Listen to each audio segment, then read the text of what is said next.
తాము చెల్లించిన డబ్బులు ఐకేపీలో పనిచేసే అధికారి మోసం చేశారని వాపోయారు భద్రాద్రి కొత్తగూడెం జిల్లా బుర్కంపాడు వాసురావు.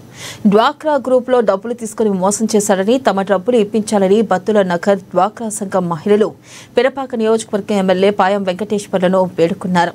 తాము తీసుకుని డబ్బులు 8 లక్షలు చెల్లించాలని బ్యాంకు నోటీసులు వచ్చిందని, ఎన్నిసార్లు అధికారుల దృష్టికి తీసుకెళ్లినా సమస్య పరిష్కారం చేయడం లేదని ఆవేదన వ్యక్తం చేశారు. తమకు న్యాయం చేయాలని శుక్రవారం ఎమ్మెల్యేని కలిసి సమస్యను వివరించారు.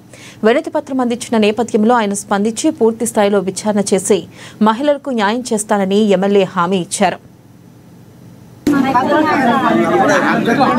శ్రీరాంబాబు 2018కి వచ్చి మా కాడ ఇట్లా పొదుపు అప్పు తీసుకున్నారు అని మాతోనే వడ్డీలు కట్టించుకున్నారు. ముందు వడ్డీ కట్టించుకొని 1 సంవత్సరం ఆగిన తర్వాత మళ్ళీ కొంత అప్పు కూడా వడ్డీలు జమ చేసుకొని తీసుకుపోయింది. మేము కట్టిందని సారు నమ్మకంతో ఉండే 2022లో నోటీస్ వచ్చింది మాకు. అప్పు మొత్తం మా మీద వచ్చి 8 లక్షల పైన చిల్లర వచ్చిందని సారే చెప్పింది. అయితే ఇక మనిషికి 18,000 20,000 అట్లా ఇచ్చి రాంబాబు సార్కి ఇచ్చినాం. ఇస్తే ఇక కట్టిండ్లే అని మేము కూడా నమ్మకంతోనే ఉండే.